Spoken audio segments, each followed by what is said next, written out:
Welcome. We start in 40 minutes.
Greetings, Irma. We start in about 22 minutes.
Hey, Wan Lee. Hi, yeah, John, yeah, I'm here, yeah. Good. How you doing? Good, yeah. Okay, Bing Shi just called me and he said he's on the way back home and will be at home maybe just at 8 or a few minutes later. So I Okay. think we can still start on time. Yeah. I start with you. I introduce you first, right? That's okay. Yeah, if he's on.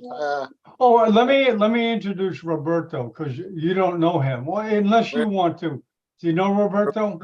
Yeah, Roberto. Yeah, I heard his name. Yeah, the Yeah, doctor. please. You introduce him. It's better to have a neurosurgeon introduce Sure. another neurosurgeon. Sure. Yeah, Okay. no problem. Yes. Very good. Yeah, there'll be more people come along. How you been? You been busy?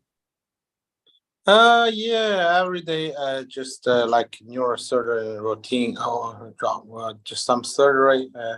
7 Mainly. days a week, right? Well, no. I don't like that. I'm not being shy. I don't do so many surgery during weekend. But yeah, Oh, yeah, really? yeah. Really? He's very busy.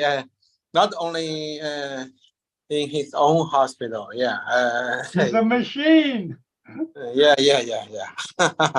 But for me, I prefer to have some free time during weekend. Oh, But that's good. okay. Yeah. Very good. Very Good. good.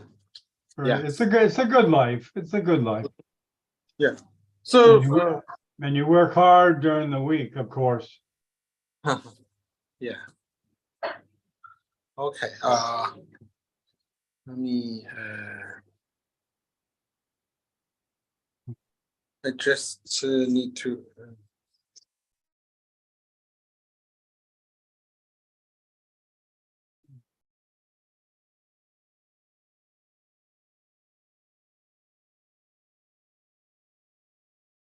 Okay, there's someone raising their hand. Yes.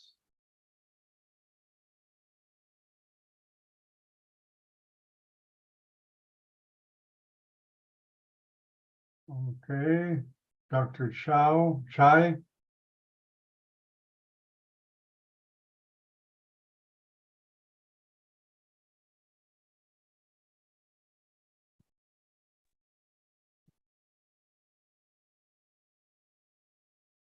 Hello.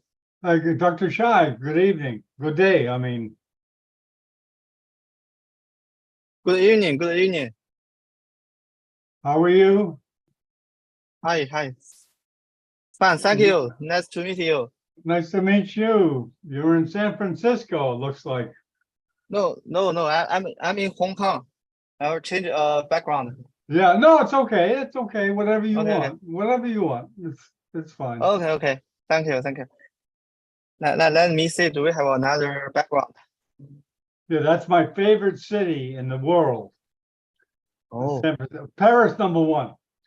Number two, yeah. number two, San Francisco. Oh, I How will about change. you? How Currently, about, wow, that's a nice background. Where's that? yeah. This is the Hong Kong University. Yeah. Oh, okay. The Hong Kong University of Technology, Science and Technology. Oh, okay. Yeah, currently, I'm visiting in this university, so I just have a Zoom account officially from this university. So there are only background from the university waves or Okay. where yeah. Okay. Excuse me, I gotta check to see something. Hold on, I'll be right back. Okay.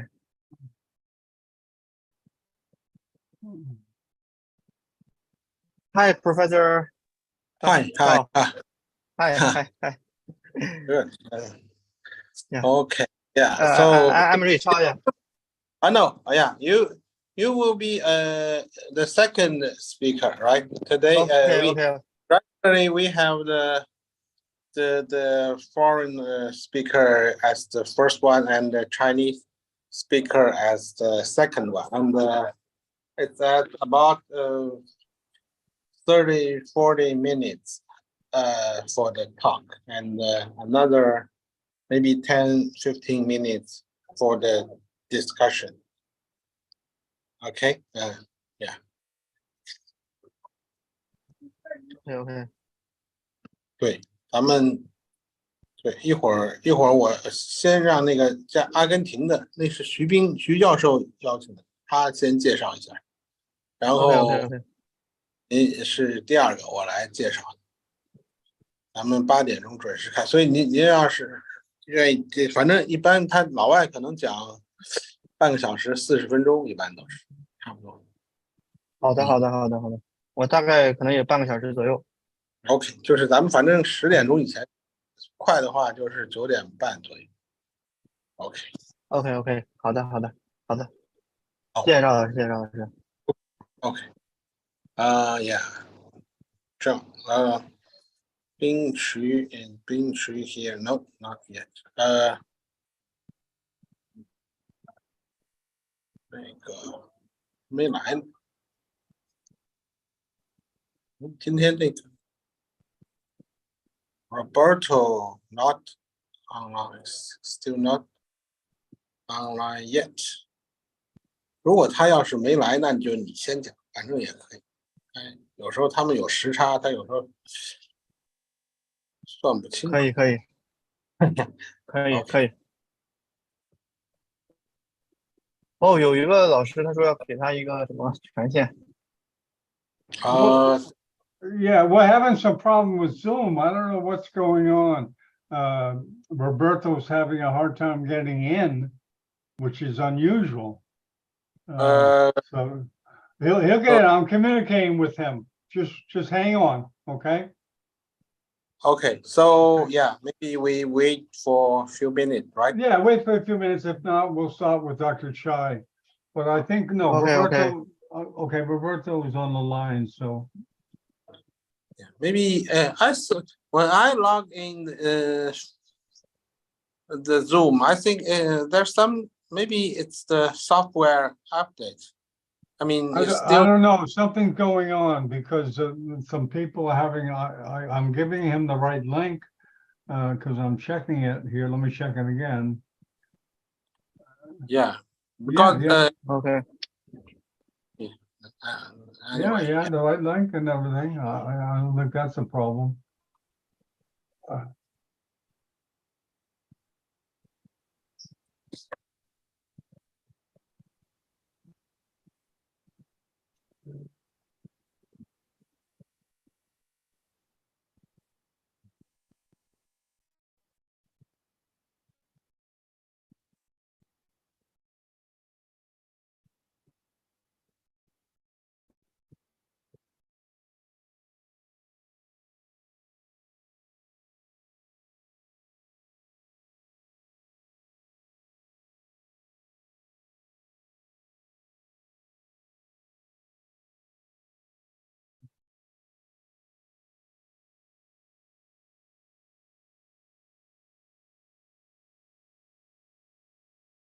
Oh, okay, he's here. Okay, fine, one thing.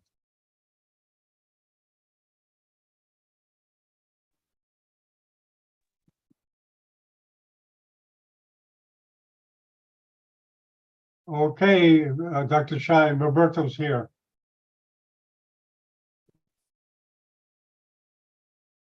Okay, Dr. Lee, Roberto's here, okay? Okay. Hello, Sean. Hola. Hello, everybody. Welcome, Roberto. Can you hear me? yeah, yes, okay, very clear. You remember Juan Lee, Yes, right? yes. Uh-huh. Yeah, so I'll introduce you. I'm going to introduce Juan Lee, and he's going to introduce you, Roberto. Okay. Okay. So how you been, Roberto? Good morning here from Argentina, in Buenos Aires, 9 a.m. Excuse me. Okay. 9 a.m. Okay. Oh, 9 Buenos. a.m. on the Sunday. So that's almost like the New York, right? No, it's earlier. New York. New York. No, Miami, you're right. Yeah. You're right. I'm not sure. Yeah. Okay, ready? Here we go. 10, 9, 8, 7, 6, 5, 4, 3, 2, 1. Good morning from Miami Beach. This is Dr. John Bennett. It's the home of Neurosurgical TV. We have the pleasure of hosting a China Neurosurgical Journal webcast, a bi-monthly. And this today we're featuring Roberto Herrera, an old friend from Argentina. Has done a lot of casting, but let me introduce you to Juan Lee, a neurosurgeon from a cerebral vascular fellow, I believe, from Beijing. He's going to introduce Roberto. Welcome, Juan Lee. Okay, thank you, John. Good morning and good evening, everyone from the world. So welcome to the Chinese Neurosurgical Journal webinar with the Neurosurgical TV, moderated by Dr. John Bernard. And this is almost the 41 webinar, 41st. So almost 2 years. Yeah, it's time goes very quick. So today we are very honored to have invite Dr. Roberto Herrera from Argentina to give us a wonderful lecture as the first speaker, and then followed by another Chinese speaker, Dr. Chai from Beijing Neurosurgical Institute. So first, let me introduce Dr. Roberto Herrera. He's from Buenos Aires, Argentina, and tonight he will talk about the low field MR and the gross total resection in glioma surgery. So, Yes. thank you, please. Thank you, Professor. Thank you for your words. Thank you. Go on with my conference.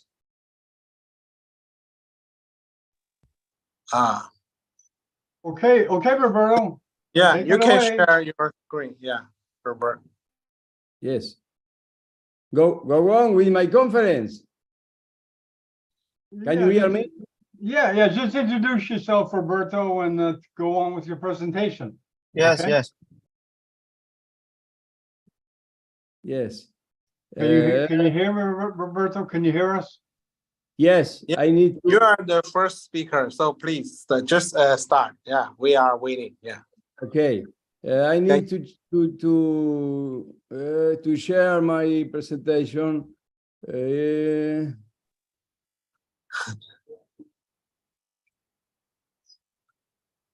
Don't worry, he's done this many times.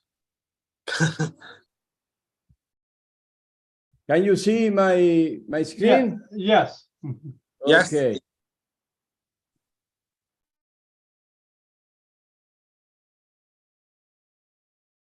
It's okay.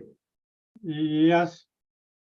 Oh, thank you, John. Thank you to my colleagues and friends from China for inviting me to this important webinar. Thank you very much. I'm going to talk about the use of low-field MRI, intraoperative MRI, for achieve gross total resection in low-grade gliomas. I'm from Argentina, Buenos Aires. This is my country and my city. It is located in the south of America. This is Buenos Aires. And these pictures are about my last visit to your wonderful country, China, because the Dundee water meeting. And here I am enjoying your delicious foods and your visiting your country. Thank you for this time in China. Low field MRI and gross total resection in glioma surgery. Okay, between November 2004 and April 2023, more than 500 patients were operated using gliomas were operating using intraoperative MRI in my apartment. And I have this question. Is this the real glioma treatment results, or these values are based on incomplete surgical resections when we operate gliomas? And this is the problem. We can see where is the tumor, where a tumor begins and ends, where the most important functional areas are. And the most important, how much of the tumor we remove and how much has been left behind because we can see the tumor into the brain. In low-grade glioma surgery, in most of the cases, a good surgery can be the cure in a lot of patients. But the most of the patients with incomplete low-grade glioma removals die within the first 3, 5, 7 years after surgery, after this successful, hypothetically successful surgery, from recurrence or malignant transformation of the tumor. In high-grade glioma, we can't cure the patients, but with gross total resection, we can better the quality and the time over life in many patients. This is the new philosophy in neuro-oncology: early and complete surgical resection to improve both overall survival and quality of life. This is that Professor Hughes Dufault said, and we practice in the last 20 years using gross total resection guided by intraoperative MRI. And we think that the main objective in low-grade glioma surgery is the complete removal of the tumor to try to cure our patients, of course, with minimal or no permanent neurological dysfunction or deficit. And this is the same that literature says us: maximal safe resection feasible in low-grade gliomas and in high-grade gliomas. But nevertheless, over the past decade, in some glioma surgery, the number of gross total resection has been limited to a mere 6.2, 12%, 10% of the cases. Professor Sawasha demonstrated this. The first neurosurgeon in the world who used intraoperative MRI was Professor Peter Black, a good friend of mine in United States. The second country was Germany with Professor Falbush. The third country was Finland, the fourth Canada, and the first country in the world where intraoperative MRI was used was Argentina, in our apartment in Buenos Aires. And it was our first intraoperative MRI using our old Picker Preview MRI in July 2000.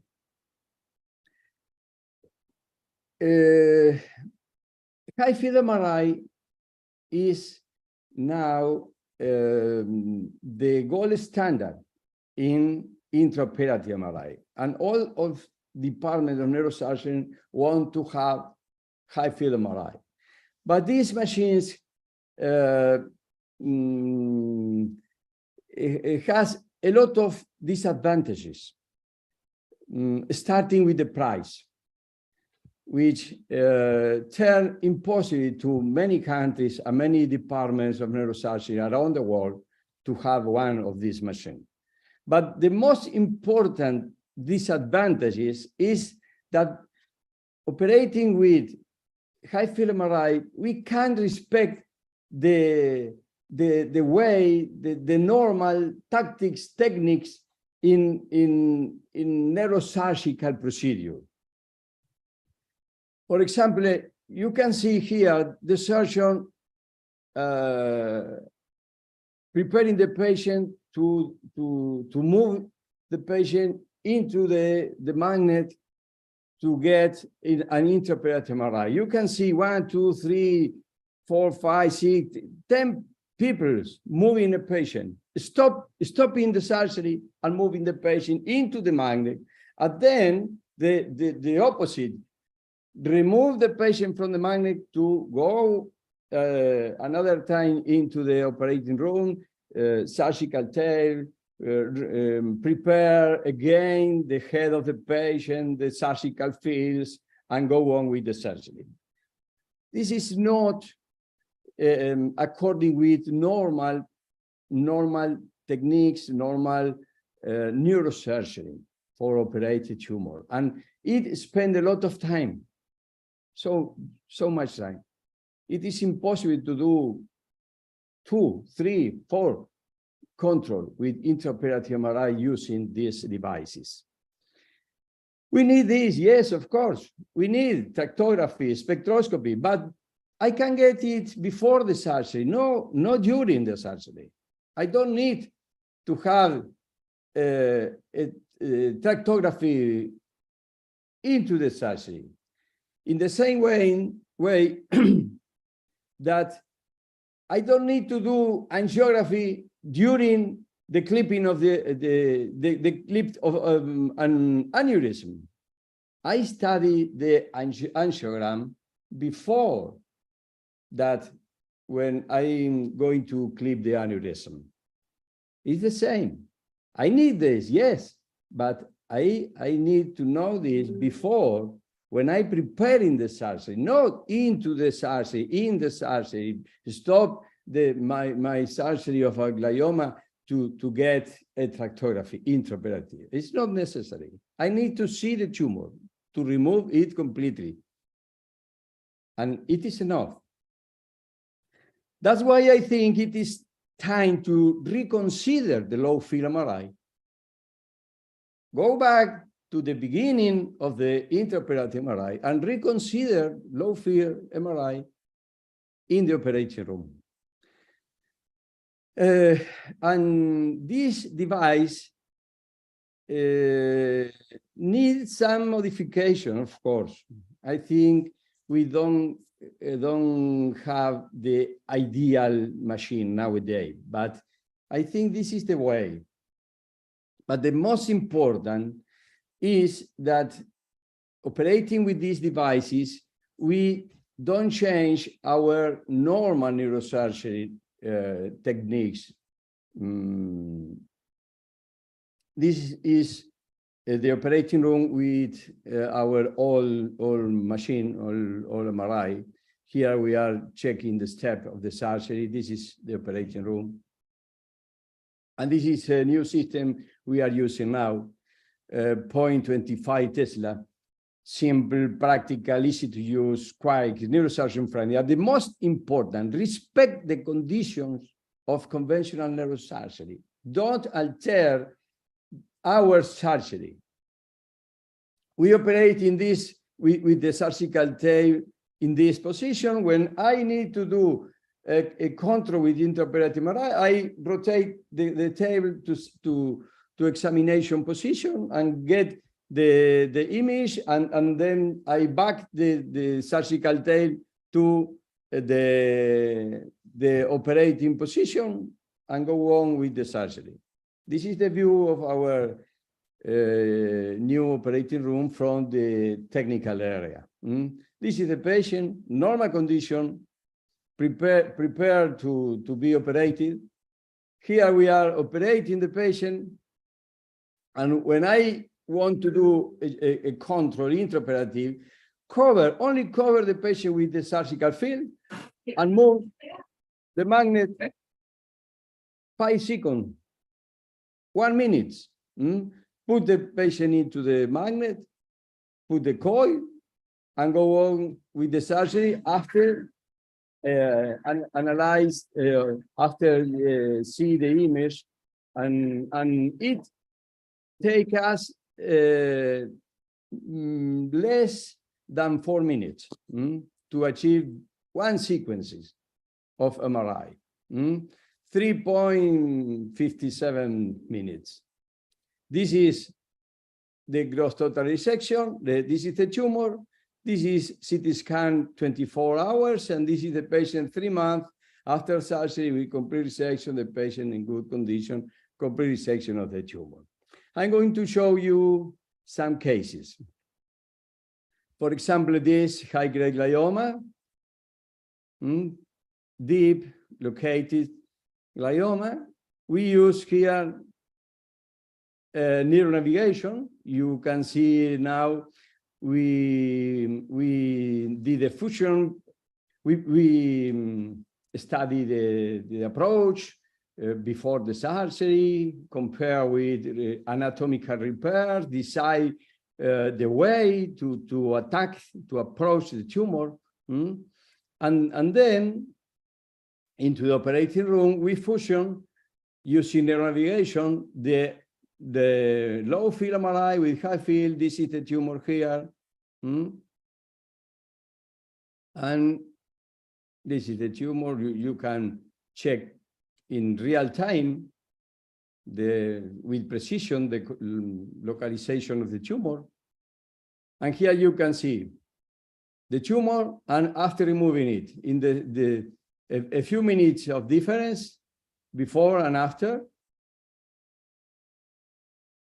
The same, this is a previous image, first intraoperative control. We check that our approach is in right direction, and after removing it, the same before and after. The first and the last control with the mark at the bottom of the cavity to confirm the complete resection of the lesion. This is the same, and this is the MRI several months after surgery with the patient completely normal and without tumor, ready to go with temozolomide, with chemotherapy, radiotherapy. This tumor was operated in. This is a tumor in a lady, a young lady, with the side transfrontal approach. And this is the MRI several months after surgery, complete resection, low-grade glioma, and this is the lady completely normal. This low-grade glioma, important size of this glioma, we operated the same. This is the head rest, compatible with intraoperative MRI. This is the neuronavigator star. This is my operating. And this is intraoperative MRI. The quality of the image is enough to be sure that we remove completely the tumor. This is the surgical bed here. And this is MRI, high field MRI, several months after surgery, before and after resection, and MRI, high field MRI, complete resection with removing to the borders of the border zone of the tumor. And this is the patient 2 months after surgery with complete resection in low-grade glioma. This patient could be cured. In high-grade glioma, I'm going to show you this case. A man, 82 years old. This is the first surgical, the first control in sagittal view. Here, when we did the first control and the last MRI, intraoperative MRI with complete resection. The same in axial sequencing, you can see the first control and the last control, complete resection. And this is the patient 26 months after surgery, complete recovery without neurological dysfunction. It is important too in butterfly wing glioma. You can see this is intraoperative. You can see here the head is open. And this is the patient immediately post-operative with a good resection of this glioma. In this kind of tumor, low-grade glioma, it's very important because these tumors, if we remove this kind of tumor, we can cure the patient. And this is the MRI of this woman. Here you can see 13 years after the surgery, completely tumor-free. This is the patient at the time of the surgery, and the patient now with her family, with husband, children. In insular tumors, it's very important to have a guide, intraoperative guide, to remove completely these tumors. Even more important is to have this possibility in children, in babies. This is the case of children. Here, you can see here, a little baby with this tumor. And this is the first intraoperative MRI control with this remnant of tumor on flare sequencing. And this is the last.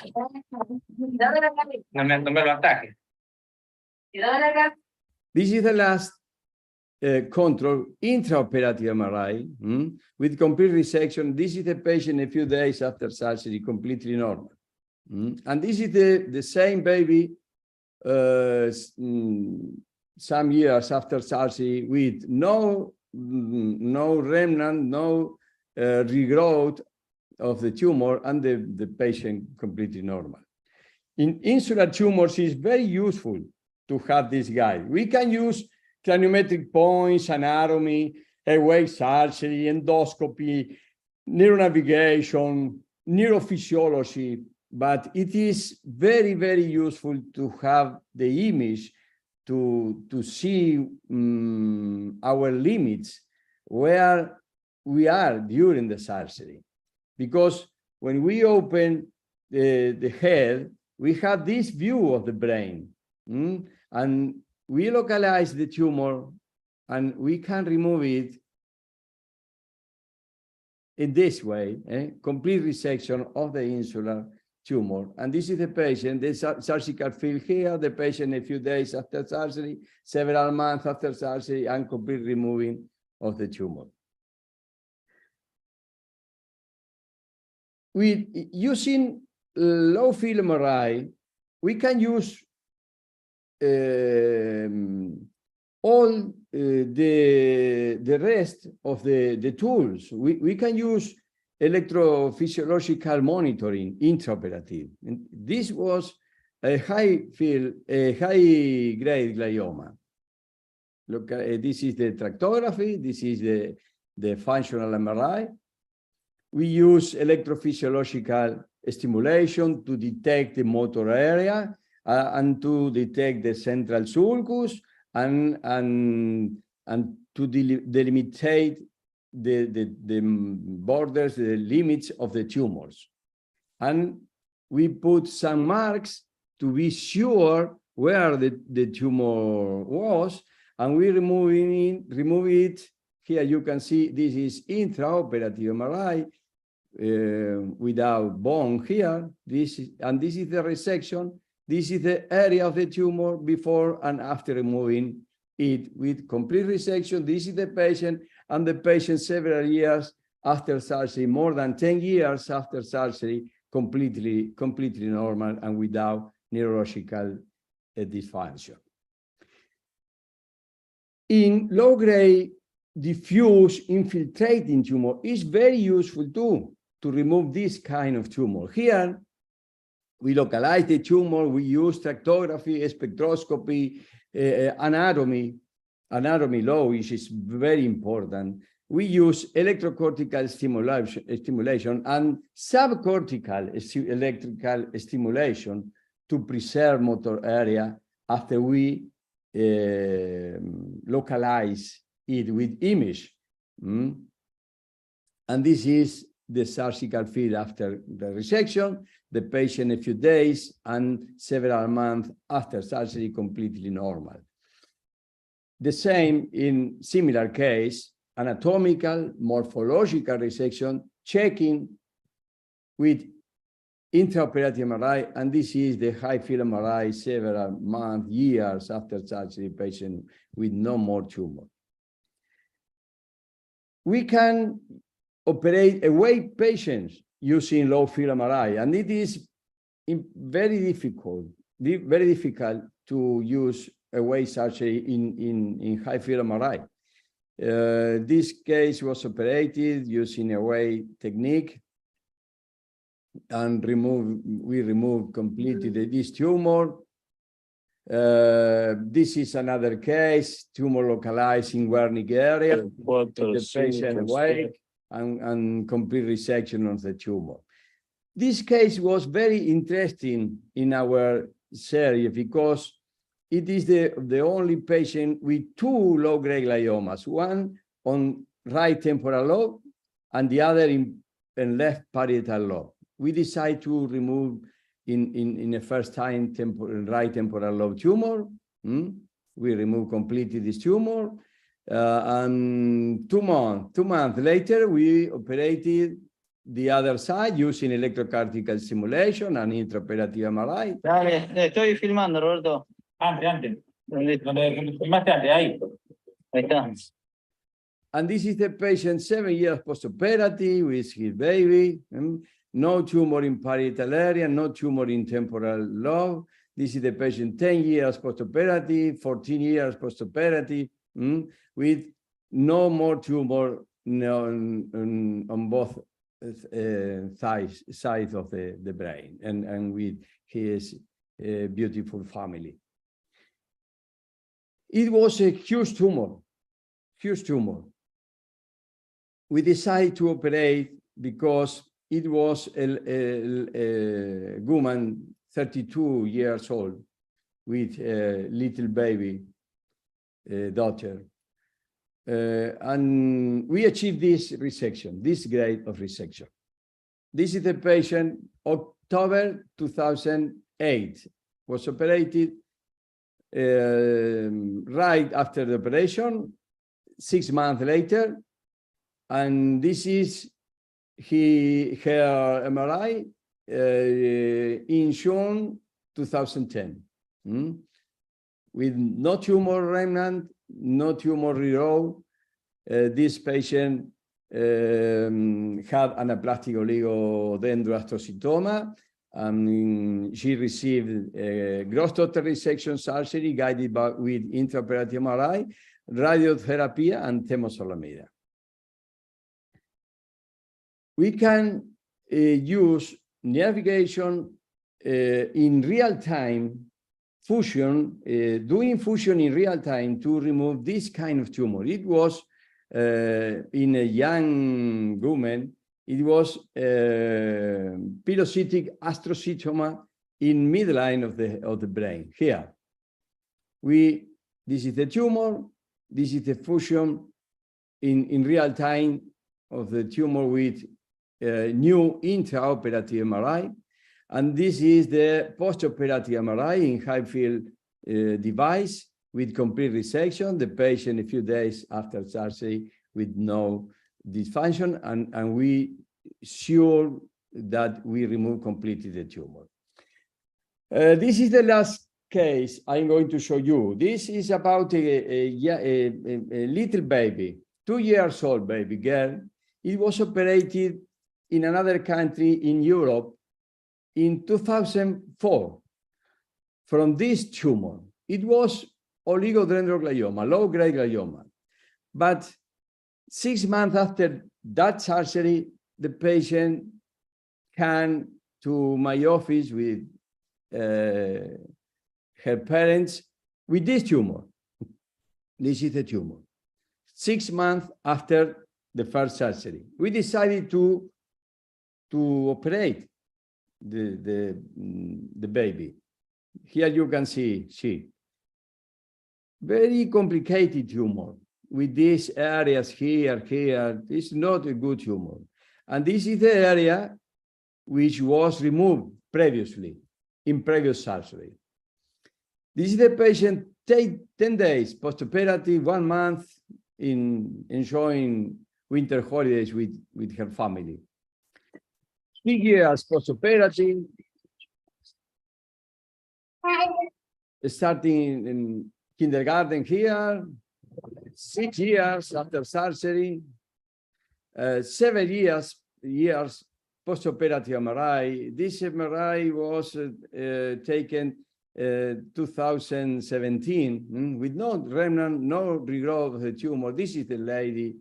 This is the lady in Disney World, and this is the difference.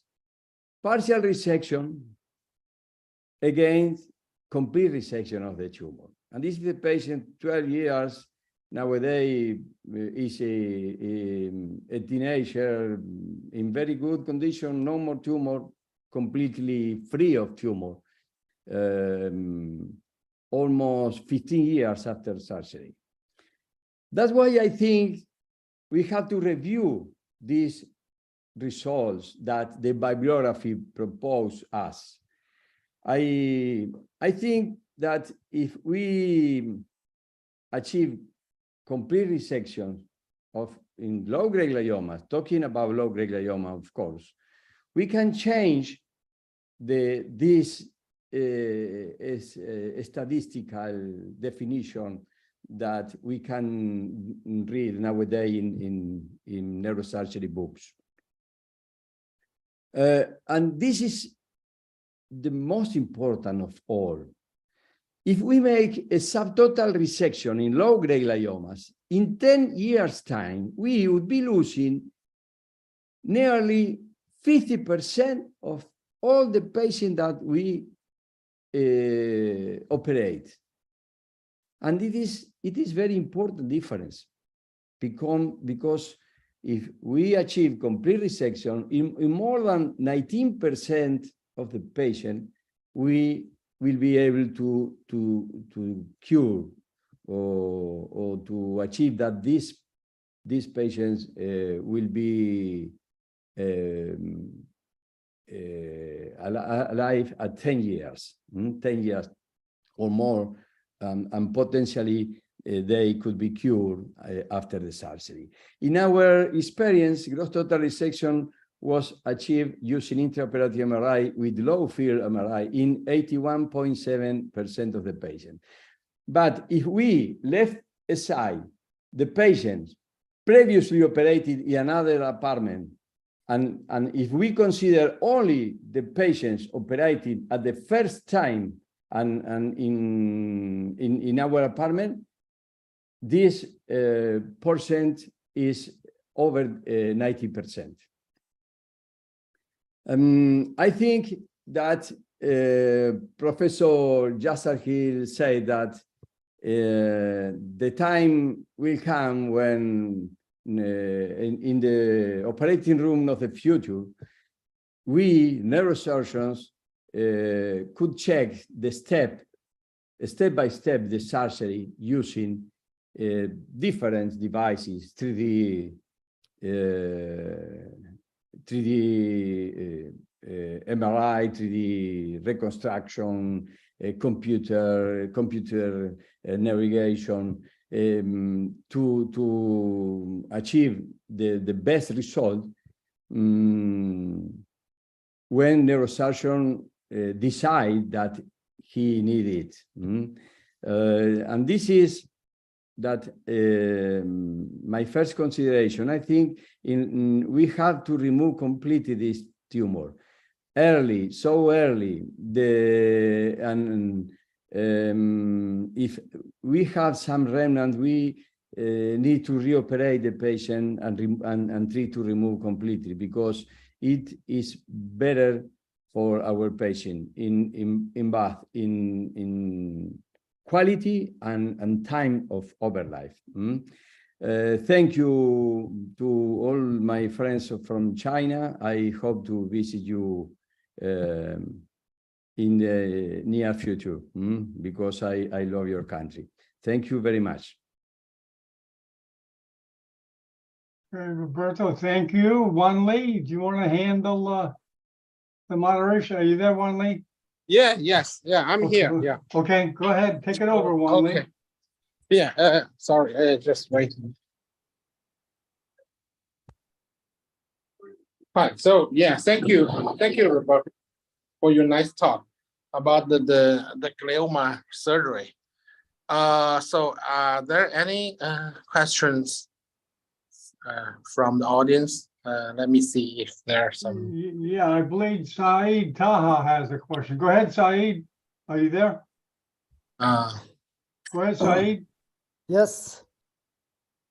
Yeah, Saeed Taha. Yeah, could you please introduce yourself, Saeed, and take your question? Yes, thank you very much. I am from Réunion Island, it's a French department, overseas French department near Mauritius. So thank you very much, Professor Herrera, for your this wonderful presentation and these cases. I want to to know if you have the occipital cases of occipital tumors, and do you use some tools to preserve the visual fields? As I think, do you hear me? Yes, of course. Yes, we have a lot of occipital tumors operated, and we choose the approach considering the anatomy, only the anatomy. It's not the same on the right and on the left. When we operate a patient on the left side, we prefer to attack the tumor more far away from the Wernicke area, if the patient is right hand, of course. More posterior approach. But if you have the tumor near the midline, you can use to approach the tumor through interhemispheric approach, going to the tumor through the internal occipital face of the internal face of occipital lobe. Depends on the anatomy. We consider the most important is the anatomy. Functional MRI is important to decide where are located the eloquent areas, but it's not the same if the tumor is located on the surface in deepest area, but of course we try to preserve visual tracts, and it's mandatory to achieve tractography before each surgery. We have the limitation that we can do tractography into the operating room, but in all of our patients, we have tractography and spectroscopy and functional MRI with the high-field MRI before the surgery. And we are going to operating room knowing where the tracts are, where are the tracts. And we choose considering anatomical ways. Okay, thank you very much, Professor. And do you have intraoperative MRI in China? Yes, I saw some departments. Yeah, we have intraoperative MR here, but not. Do you have high field?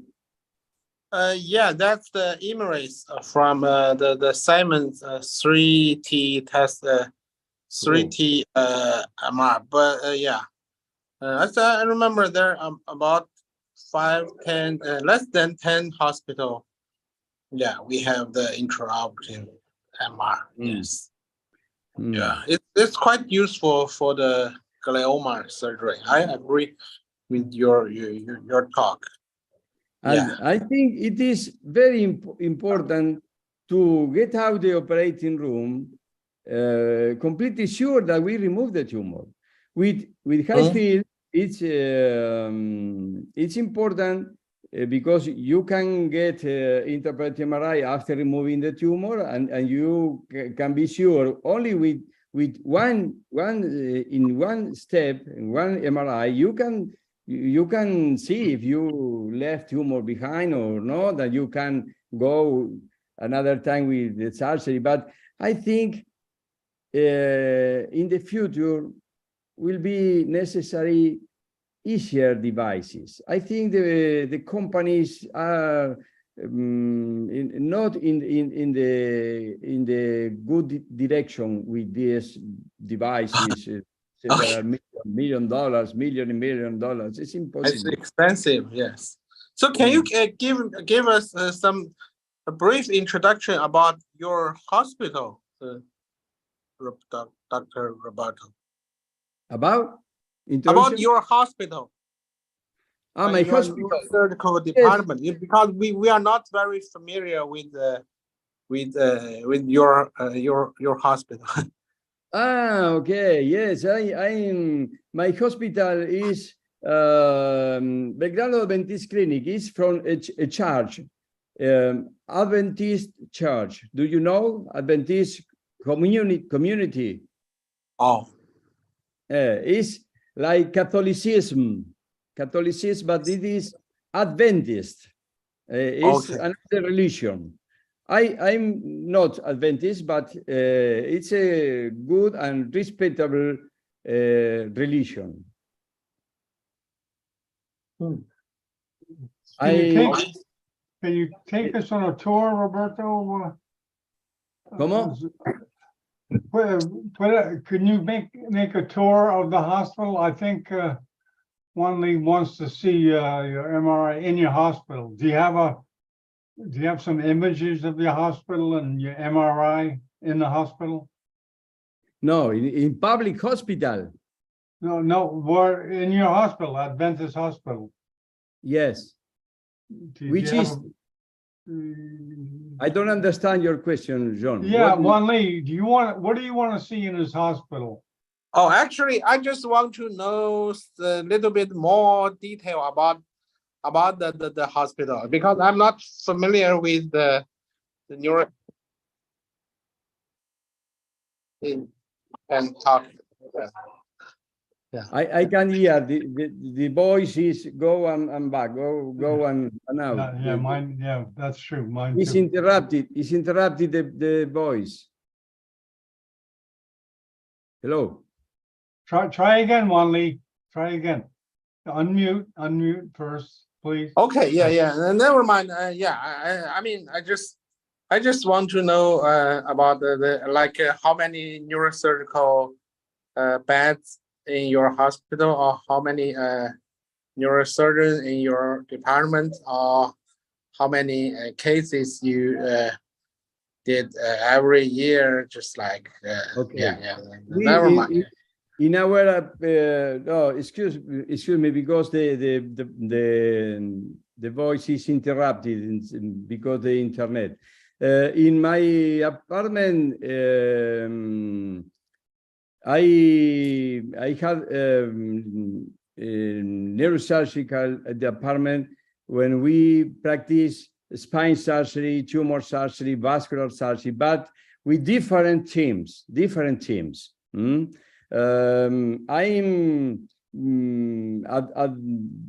I start operating, I prefer vascular surgery, but nowadays, in the last 20 years, I'm dedicated mainly to tumor surgery, skull-based surgery, and glioma surgery mainly. And we have operated more than 500 patients with intraoperative MRI, almost the same without intraoperative MRI, because in some cases we can achieve that the health security pay the cost of intraoperative MRI, and we operate in some cases without intraoperative MRI. But in the last 20 years, my main specialization is in glioma surgery and tumor surgery. Roberto, look at me, Ben Zhu. Welcome, Ben. Do you have any comments or questions for Roberto? Yes. Hello, Professor Roberto. Hello. Actually, I joined a little bit late, but I already enjoyed your cases very much, and I think it's really beautiful operations. Thank you thank you so much. Thank you. In my hospital, we have the intraoperative MRI in 2005, and it's low magnetic field about 0.5 Tesla.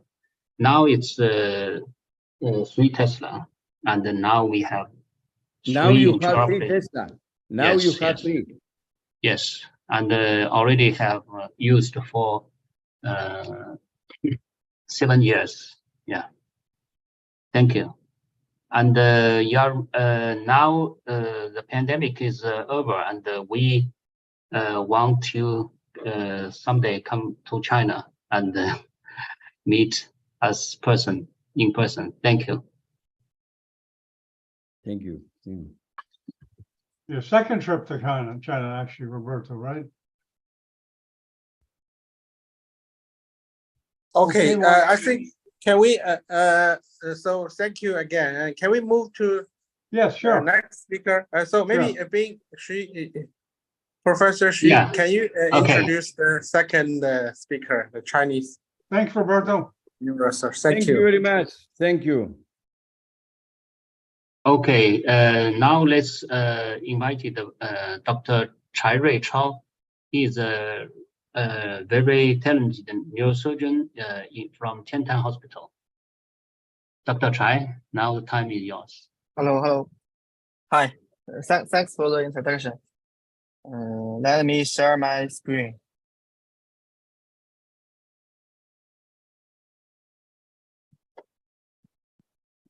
Okay, can you see my screen? Yes, perfect. Okay, thank you. Thanks for the introduction and the invitation. So it's my pleasure to have a talk with all of you on the molecular pathology of the CNS tumors. So I'm from the Department of Molecular Pathology in Beijing Neurosurgical Institute and Beijing Tiantan Hospital. So the topic of my is the multi-omics testing promotes the precision diagnosis of CNS tumors. So at the beginning, I want to discuss a question. It's not a question, just a discussion. You know,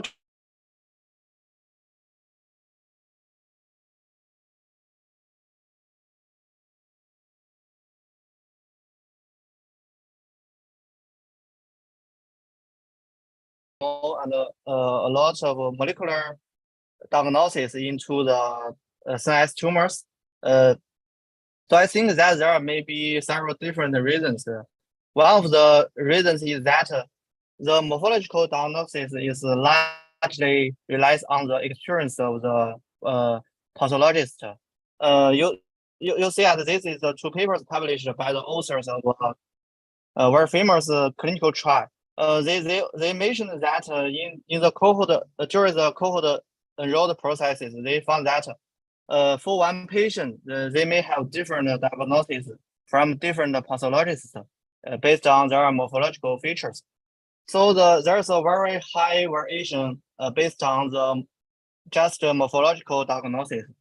And the high variation of the diagnosis will result in the unsure prognosis prediction, unsure treatment strategy selection, and even the unsure results of the clinical trials.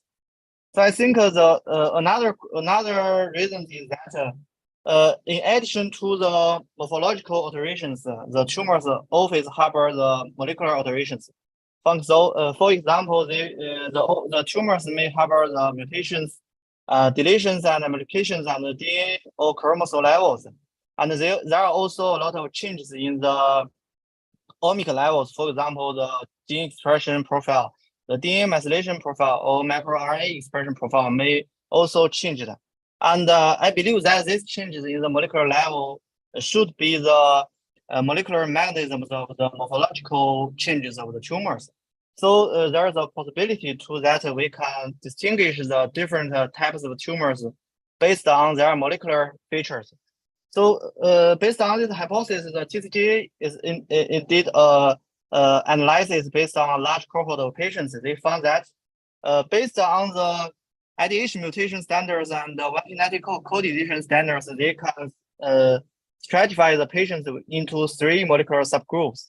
And they found that This molecular subgroups is more similar to the consensus cluster based on different omics data. So it means that these molecular subgroups can better reflect the molecular alterations of patients. Additionally, when they study the prognosis of these patients, they found that the prognosis in different molecular subtypes is more different than that stratified by the histological subtypes. So it means that the molecular subtypes can also better reflect the malignancy of the tumors. So based on this and a lot of other similar studies, so there's a revision of the WHO classification for the CNS tumors in 2016. In this revision, the diagnosis scheme is not changed, but they involved a lot of molecular features. For the diffuse glioma, we all know that addition mutation and one genetic code deletion is involved for the diagnosis of the adult diffuse gliomas. So they can form the final integrated diagnosis, combination of the morphological features and the molecular features. So based on this strategy, we also found that for the Chinese people, Chinese cases, we also observed that there's the different integrated diagnosis group can perfectly stratify their prognosis and even their responses to different post-surgical treatment. So based on these findings, there are also a lot of molecular testing methods used in the clinical trials and routine clinical testing. So the DNA-based target network general sequencing is also used in the clinical testing. Based on this approach, more and more molecular features was identified, expected to the well-known IDH, one genetic code, and other differential diagnosis moleculars such as TP53, NF1, ATRX, and they also identified some molecular alterations that can linked to the therapy of the patient. For example, the BRAF mutation, there is targeted therapy drugs now. And based on this testing, they found that different tumors may harbor different molecular features. And then based on these molecular features, they can stratify the tumors into different groups. Interestingly, they also observed that based on the DNA methylation profile, they can also give unsupervised clustering. And this unsupervised clustering is perfectly matched with well-known types of tumors. And additionally, the DNA methylation-based methods can also calculate the copy number alterations of these tumors. In addition to the DNA level changes, there are indeed a lot of findings in the RNA-based sequencing. A lot of gene fusions is also identified that related to the diagnosis and the therapy of the tumors. For example, these 3 papers is published by the Professor Jiang Tao in Beijing Neurosurgical Institute. Identified targeted therapy targets PTGR-Z1 MET fusion, and also identified new fusion, MGMT fusion, that is highly related to the chemotherapy of the tumors. So based on this approach and similar studies, the scientists also resist that the gene fusion may be also important molecular features and that related to the diagnosis and therapy of the CNS tumors. So they also developed FIP RNA-based gene fusion detection methods.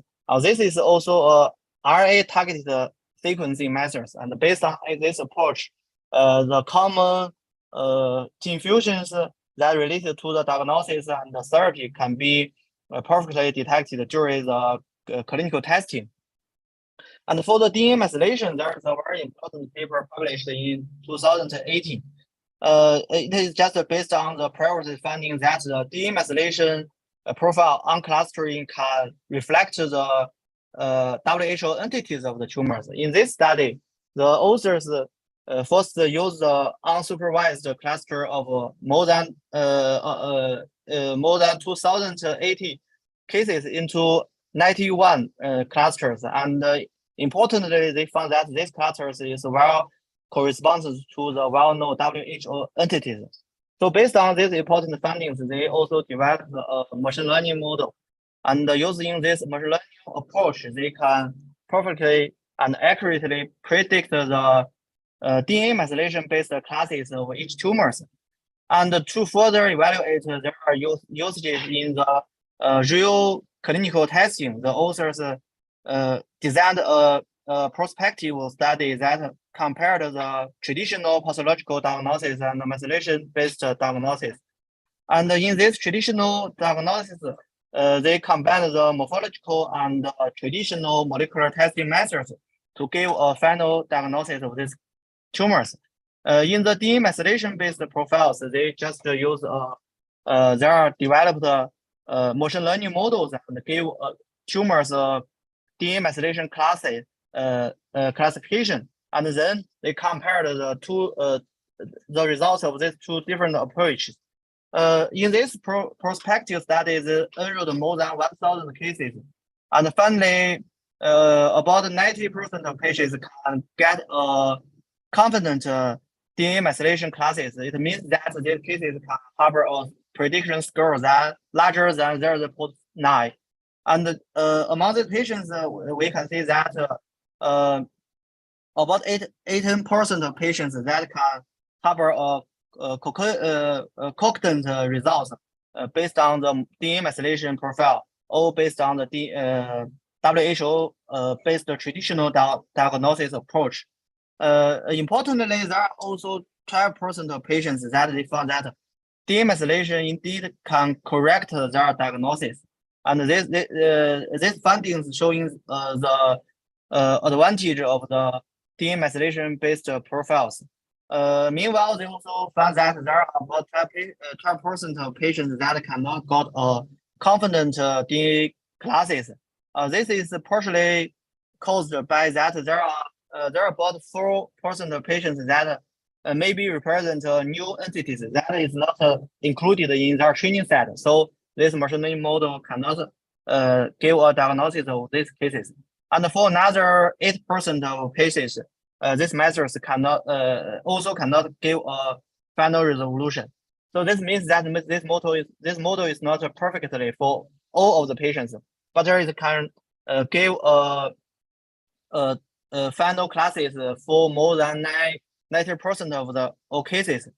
So based on all of these molecular findings, in the 2029, the WHO classification for the CNS tumors is totally updated.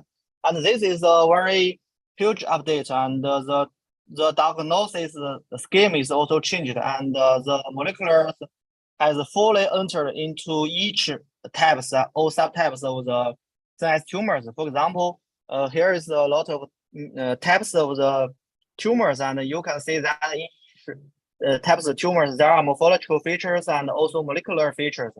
And we find that there are molecular features not only included the diagnosis related molecular features, there are also some differentiation diagnosis molecular features. And these molecular features included the DNA mutation, the gene fusions, and even the DNA methylation profiles. So I believe that this newly updated diagnosis can really promote the precision diagnosis and can bring the improvement in the clinical outcomes of the patients. However, this is also bring a huge challenge to the molecular testing. As shown in this figure, there are different molecular features from different levels of alterations. For example, there are alterations from the DNA mutation, the large copy number alterations of the chromosome, the DNA methylation alterations, and even the RA level, the gene fusion. So this is a big challenge for the routine molecular testing in the pathological department. So, is there any alternative approach? Just as mentioned, this Nature paper provided an alternative approach that we can use the methylation profile to replace the current diagnosis based on different molecular testings. However, in this study, all of the cases is mainly came from the adult cases. So if we want to use this approach, there is a urgent require that we need to have a large representative and prospective and double-blind study to evaluate their performance in the pediatric CNS tumors. In the March of this year, indeed, the DKFZ published an important paper in the Nature Medicine, and in this paper, they just reserved these answers. We can say that the aim of this study is just to evaluate the performance of DNA methylation-based classification in the pediatric CNS tumors, as the pediatric CNS tumors is less common than the adult cases. So this study also gave a description of the characters of pediatric CNS tumors, and they also providing suggestions on how we should diagnose or how we should perform the molecular testing in the molecular area to give a final diagnosis of the CNS tumors. So the design of this study is straightforward. They just like the last part of the Nature paper. They just directly compared these two different approaches. One is the traditional WHO-based diagnosis, that is from the morphological features and molecular features. And another is the DNA methylation-based classes. They just use the DNA of the tumors and then perform the DNA methylation chips, and then use the machine learning model they have established to give a DNA classes of these tumors, and then compare them. So as a prospective study, they have a well-designed case enrolled flow or case enrolled criteria. After filter the cases without matched their criteria, finally they enrolled more than 1,100 cases, and we can say that almost all of the cases has the DNA methylation profiles data and DNA panel sequencing data, and they also selected some of the cases to perform the RNA sequencing data.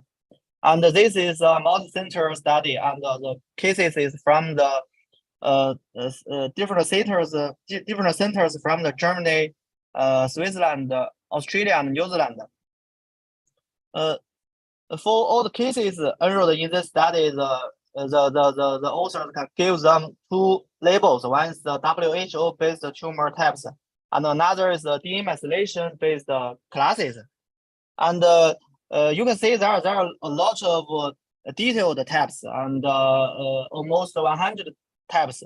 So the author also summarized them into tumor categories based on their similarities.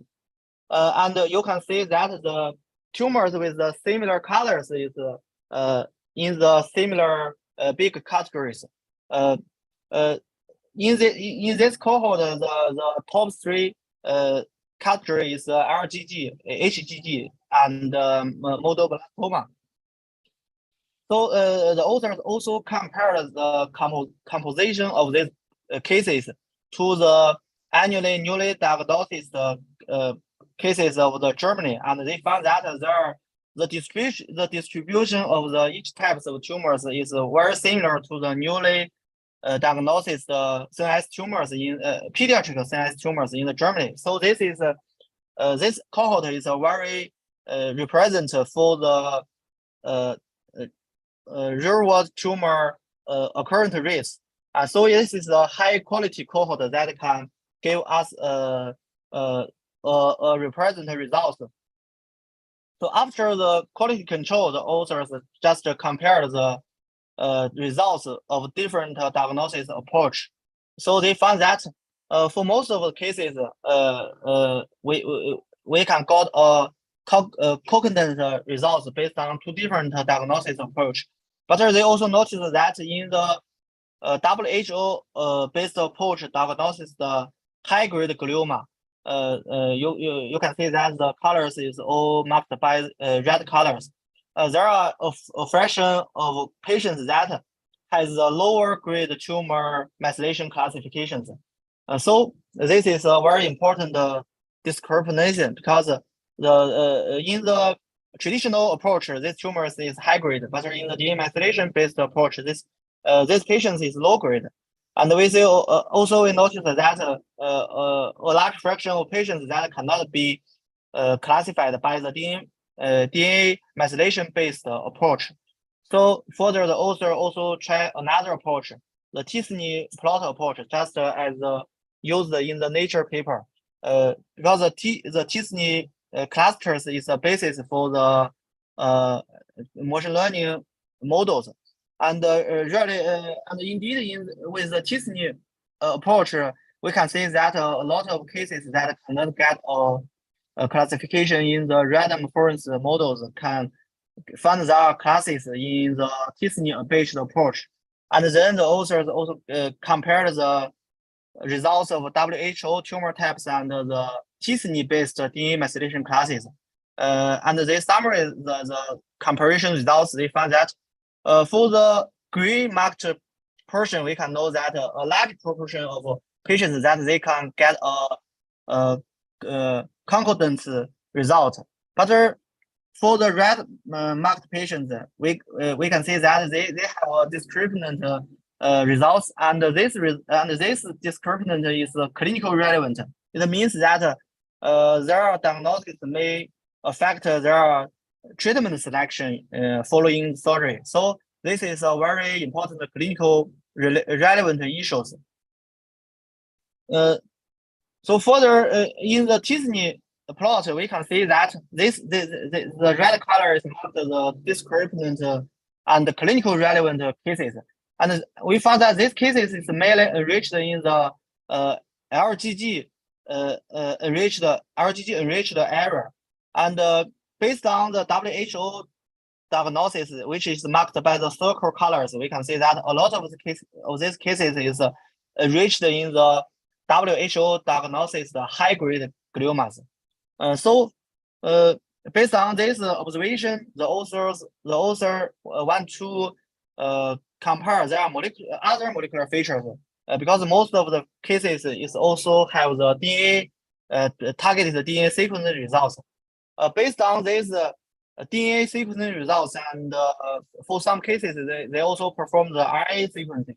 Based on the DNA, RNA sequencing, and methylation sequencing results, they have a MDT discussion for these cases with discrepant diagnosis. And this MDT discussion involved different experts from different centers, including the experts from the DKFZ. It is the research institute of the Heidelberg University, and also included the neuropathologist from the Heidelberg University hospitals, and also involved the experts in the country reference diagnosis. This is just like a reference diagnosis, and also included the experts from the study center, because there are more than 17 centers of this cohort, and including the local neuropathologist and the local pediatric oncologist. After discussion with their sequencing data, demethylation data, and the radiological data, they found that about 30% of patients can get a conclusive based on their discussion, but there are still a large fraction, about more than 70% of patients, they cannot get a conclusive diagnosis. So then, considering that most of these cases is enriched in the high-grade glioma that diagnosis by the WHO approaches, they also compared their clinical outcomes, and they found that in the WHO defined high-grade glioma, the DNA methylation classes can have the potential to stratify their prognosis. Then they classified these tumors based on their DNA methylation classes into high risk, intermediate risk, and low risk. And this is mainly based on their DNA classes. And we can see that although the tumors has morphological high-grade features, if they have a low-risk DNA methylation class, their prognosis is significantly better than that tumors with high risk. So it means that the demethylation-based profile have the potential to refine the diagnosis of these high-grade tumors. And then the authors also found that along with the update of the DNA-based prediction models, their power is also improved. There are maybe there are two reasons. One reason is that in the updated version of the prognosis model, there are more reference cases used. And another reason is that in the updated version, they use the layer diagnosis approach. So there are 4 layers. So based on this approach, more cases can harbor the higher risk score, a higher predicted score, and more cases can get a DNA based classes. Even though in the latest version, we noticed that there are about more than 100, almost 200 cases that cannot be classified by this latest updated version. And among these cases, we found that a lot of cases harbor the famous molecular alterations, for example, the BRAF IDH1, and all of this is related to their diagnosis. So this suggests that although the DNA methylation-based machine learning model is a powerful tool to help our diagnosis, but it cannot replace other molecular testings in current stage. So the multi-omics testing is still required for the cases. Another potential approach is that we can perform a DNA methylation profile for all of the cases and then select some cases that require other molecular testing to perform the DNA panel or RNA panel sequencing. However, this approach can also cost a lot of molecular testing times. So maybe the times is not unsatisfied during the routine clinical testing. So there is still a lot of challenges during in the routine molecular testing for the multi-omic testing. Finally, I want to give a summary. So based on the latest version of the WHO classification of CNS tumors, we can say that the different molecular features from multi-omics data is rarely required. For example, the DNA methylation, the DNA mutation, and the DNA fusion. And this multi-omics testing is rarely can improve the prognosis of the CNS tumors. However, this requirement is also brings a lot of challenges to the molecular testing. So hopefully we can find a price way to resolve this problem in the future. And we also hope that the DNA-based machine learning models can still update, and finally they can totally resolve the unresolved cases in current situation. So that's all my presentation. Thanks for your attention.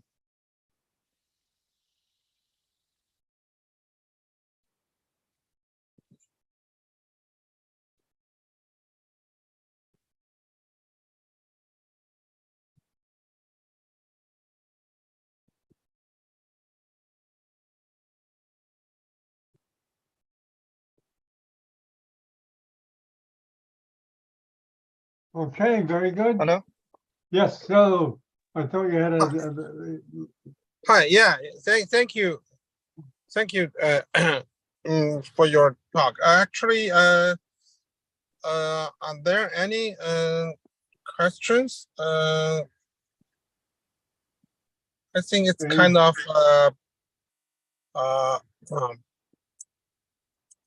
biological informatic Hello. study. Yeah, it's been there. Yeah, it's mainly focused on the molecular diagnosis of the tumors. So do you have any suggestion for how can we use those information for better clinical practice on the tumor. So indeed, in our molecular department, currently we want to involve the demethylation based testing.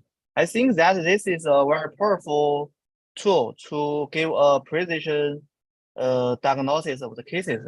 However, this approach cannot resolve all of the problems. So the traditional DNA and RNA based sequencing technologies is still required for the molecular testing department. And I think that we also need a MDT discussion, just like the papers raised that to maybe we can give a preliminary judgment on which cases should perform all of the molecular testings and which cases just need the DNA methylation or just need the DNA panel sequencing. So I think that's the way to get accurate or precision diagnosis for the patients.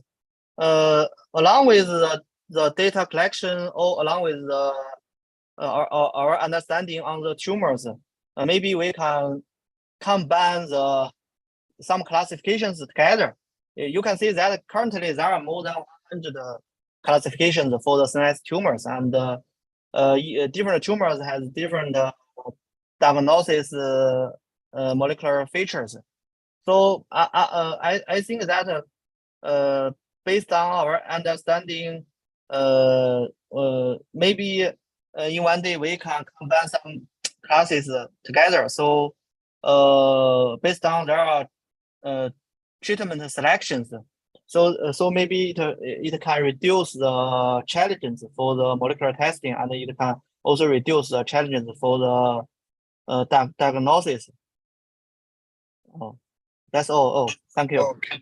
Yeah, thank you, Dr. Chai. Yeah, I agree with you. Yeah, for some CNS tumor, I think for my opinion, sometimes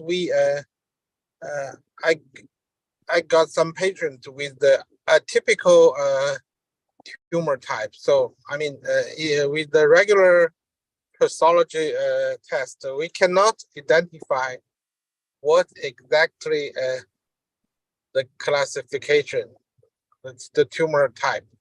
So yeah, I think with your study, maybe it can be helpful to identify those atypical CNS tumor, some rare tumor, especially. I mean, sometimes the clinical the neurosurgeons it's a glioma test. Sometimes just the pathologist just told us they don't think it's a glioma, but they also don't know what exactly it is that was. So yeah, I think with your study, maybe you can give us more information about those atypical CNS tumor. Okay, very good. And anything before we close, Dr. Ben, do you want to say anything before we close? Okay, thank you for both speakers. And tonight we have more than 600 audience in the WeChat channel. And Very thank you good. for John for your great help. Thank you. Thank you. Okay, thanks to all the participants. thank you. Dr. Chai, Li Yu, Ben, Dr. Herrera, muchas gracias para venir de Argentina. We see you in 2 weeks. Thank you very much, Okay, everyone. see you. Bye-bye. See you. Thank you. Bye-bye. Thank you very Thank much. you.